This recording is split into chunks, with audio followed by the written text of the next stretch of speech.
Bonjour à toutes et à tous, Xavier Fenot, associé Interactive Trading, j'espère que vous allez bien. On se retrouve aujourd'hui, comme chaque semaine, pour faire un petit peu le briefing de la semaine, savoir un petit peu où en sont les marchés et qu'est-ce qui s'est passé très rapidement, et également voir un petit peu ce qu'on a fait dans le cadre de la gestion de nos portefeuilles, que ce soit IVT Signal ou IVT Action.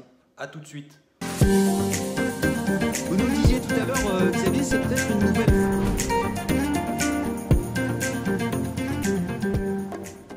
Alors, on a eu cette semaine quelques mouvements pour une fois sur les marchés. Alors, c'est vrai que c'était un petit peu le rendez-vous tant attendu du mois, puisque les marchés ont attendu avec impatience ce rendez-vous de la Banque Centrale Européenne avec Mario Draghi qui a annoncé donc une réduction du QE de moitié.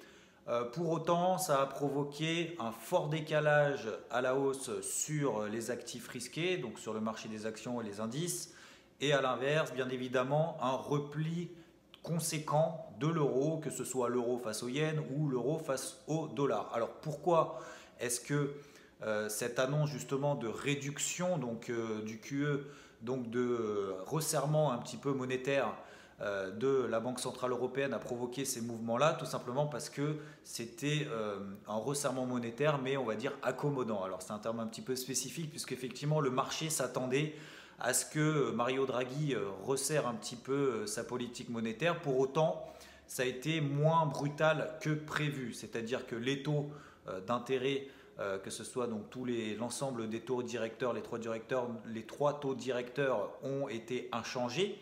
Et la réduction du QE se fera de manière progressive entre janvier et septembre 2018. C'est-à-dire que pour le moment, Mario Draghi a estimé que c'était quand même pas le moment de brutaliser un petit peu les marchés, de brutaliser peut-être même cette croissance économique qui a priori est quand même relativement en place en zone euro. Donc du coup, le marché a quand même bien apprécié cette intervention de Mario Draghi. Et donc ça a provoqué des nouveaux plus hauts historiques sur l'indice allemand DAX. Ça a provoqué de nouveaux plus hauts annuels, notamment sur le CAC qui a tapé les 5500 points. Et comme on le disait tout à l'heure, justement ce repli relativement conséquent de l'euro face au dollar. Alors par contre, sur l'euro-dollar, de toute façon, ça fait quand même un moment qu'on en parle. Ça fait un moment que je suggère effectivement de prendre des positions short sur l'euro face au dollar, notamment depuis qu'il a rallié cette zone des 1,20. Il y a des stratégies effectivement qui ont été mises en place short depuis effectivement ce retour sur 1,20 autour de cette zone-là. Ensuite, on a bien spécifié dans le cadre d'analyse, la rupture des 1,1860 était quand même très importante. Ensuite, on a tapé la zone des 1,17. 1,17, c'était justement mon premier objectif sur lequel on a allégé 50% des positions ou 50% des positions qui ont été renforcées depuis la rupture des 1,1860. Ensuite, dans le cadre d'IVT Signal, on va en parler justement tout de suite de toutes les opérations qui ont été réalisées dans le cadre du service IVT Signal par l'intermédiaire de Rodolphe Stéphane. On a eu effectivement ce pullback sur la zone des 1,1870 et cette zone des 1,1870, pardon, c'était justement ce fameux pullback sur un précédent support qui faisait désormais office de résistance. Et Rodolphe l'a shorté parfaitement justement à 1,1870 dans le cadre du portefeuille IVT Signal. Donc maintenant l'euro-dollar revient sous cette zone même des 1,16, c'est relativement violent. J'ai toujours pour objectif la zone des 1,15 sur l'euro-dollar, peut-être en début de semaine prochaine, ou en tout cas dans le courant de la semaine prochaine, avec toujours en ligne de mire, peut-être à moyen terme, la zone des 1,10. Alors pour le moment, effectivement, ça peut paraître un peu ambitieux comme objectif. On verra déjà effectivement si l'euro-dollar arrive à se stabiliser un petit peu autour de la zone des 1,15. Peut-être que dans une logique de hedging, on pourra éventuellement prendre des positions à l'achat, on verra ça plus tard. Mais en tout cas, on a toujours effectivement des positions vendeuses, que ce soit d'ailleurs dans le cadre d'IVT Signal depuis 1,1870 et également dans le cadre d'IVT Action au travers de Turbo Put sur l'euro-dollar dont on parlera juste à la fin effectivement de la vidéo sur un petit peu les nouveautés qu'on vous a proposées pour suivre justement toutes les opérations de produits de bourse dans le cadre d'IVT Action. Alors pas mal de mouvements dans le cadre d'IVT Signal, une très belle semaine de la part de Rodolphe. On a eu beaucoup d'opérations sur l'AUDNZD vraiment très profitables. On a eu également des opérations d'achat un peu plus agressives mais qui ont parfaitement bien fonctionné sur l'USD MXN, également sur l'USD SEK. Donc on vous met tout cela dans la description de cette vidéo.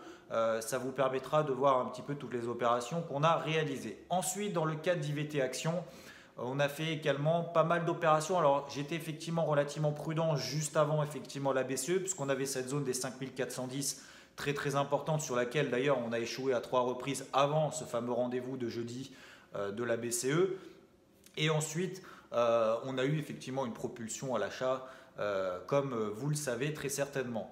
Donc ce qu'on a fait effectivement dans IVT Action, toujours effectivement très prudent sur les achats, sur les indices en direct dans la zone de cours actuelle, même si effectivement on monte sur les indices, que ce soit le CAC ou le DAX, je préfère rester à l'écart et plutôt privilégier justement des opérations de stock picking dans le cadre d'IVT Action, ce qu'on a fait parfaitement cette semaine. Alors on a eu pas mal de mouvements sur les actions, notamment au travers de publications d'entreprises, puisque c'est la saison des résultats.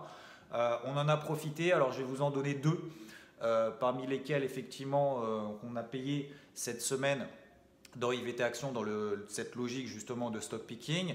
Il y a eu Capgemini. Alors Capgemini, c'était un petit peu étonnant puisqu'elle a bien publié, pour autant elle a ouvert en gap baissier. Par contre ce gap baissier il s'est matérialisé sur la bande basse d'un range horizontal en daily, et on a vu que cette publication finalement a débouché, donc cette ouverture sur Capgemini suite à la publication de résultats a débouché sur ce qu'on appelle un open en extrême, c'est-à-dire que la bande basse du range a parfaitement bien tenu et tout de suite on a eu un engouement acheteur, donc on s'est très rapidement positionné quasiment dès l'ouverture et on est du coup toujours en position sur Capgemini avec un stop de protection au cours d'entrée. Comme ça, on n'a plus de risque, sauf si bien évidemment on a une mauvaise nouvelle qui intervient à un moment donné avec un gap baissier. Mais en tout cas, en intraday, effectivement, on n'a plus de risque puisqu'on a un stop de protection positionné au cours d'entrée. Ensuite, on a fait une très belle opération et je vais vous en parler juste après sur notamment Essilor. Alors de la même manière que Capgemini, Essilor a publié. J'ai estimé effectivement que les publications d'Essilor n'étaient pas si mauvaises que ça. On était sur un support très important en données mensuelles. On a eu une très belle réaction à l'ouverture. On a eu un ratio volume-volatilité notamment très intéressant. Donc on a payé effectivement Essilor et dans le cadre d'IVT Action. Et je vous ai proposé, dans le cadre justement de cette nouvelle formule et de cette découverte un petit peu de tous les produits de bourse que je peux vous proposer en association, ou en tout cas en extrait de ce que je peux vous proposer dans IVT Action, ça vous donne un petit peu un aperçu de comment est-ce que je travaille et comment est-ce qu'on gère justement, comment est-ce qu'on prend les positions, pourquoi est-ce qu'on les prend et en faire le suivi bien évidemment de A à Z. C'est justement, et je vous le mets dans le cadre de la description de cette vidéo, c'est la souscription à la newsletter Produits de Bourse, donc en partenariat avec Commerzbank, qui vous permettent justement de recevoir par mail différentes recommandations, différentes analyses et produits de bourse qui sont associés à ces plans de trading. Donc par exemple Essilor, depuis qu'on a mis en place justement cette newsletter qui vous permet de recevoir par email toutes ces recommandations, eh bien Essilor a parfaitement bien fonctionné puisque la prise de position a été effectuée cette semaine et dès le lendemain, donc en moins de 24 heures, on a pris plus 12% de performance sur ce turbo call qui avait été proposé. Donc bravo bien évidemment à tous ceux qui ont pu se positionner sur ce produit. On a effectivement allégé la position puisque conformément à la stratégie qui a été proposée, on avait un premier objectif, il a été rapidement atteint puisqu'en moins de 24 heures ce premier objectif a été atteint et maintenant on essaye de laisser courir l'autre moitié de la position avec un objectif un peu plus ambitieux et puis pour le moment on laisse le train un petit peu filer, on est dans le train, on a allégé la position maintenant voilà, plus de stress finalement sur cette position, elle va laisser courir, ça reste une position quand même très intéressante notamment dans le cadre d'IVT Action. Je vous mets bien évidemment tous les liens dont je vous ai parlé dans cette vidéo dans la description. Comme ça vous permet un petit peu de vous repérer et de comprendre un petit peu comment est-ce qu'on fonctionne. Je vous rappelle qu'on a également les offres découvertes et les offres mensuelles qui ont été proposées, ce qui vous permet de découvrir un petit peu nos services avant de souscrire un abonnement 6 mois et 12 mois chez nous. Et n'oubliez pas, bien évidemment, de vous inscrire, si ça vous intéresse, à cette fameuse newsletter qui vous permet de recevoir de temps en temps des extraits des prises de position que nous réalisons dans le cadre d'IVT Action. Merci à vous. N'hésitez pas à commenter la vidéo si jamais vous avez des questions sur quoi que ce soit, si ce format vous convient ou si jamais vous avez des remarques et des demandes par rapport justement à ces points de marché, ces briefings hebdomadaires. Surtout n'hésitez pas, je n'y manquerai pas de vous répondre à chacun de vos commentaires et j'espère vous retrouver bientôt sur IVT. Merci et bon week-end à vous. Au revoir.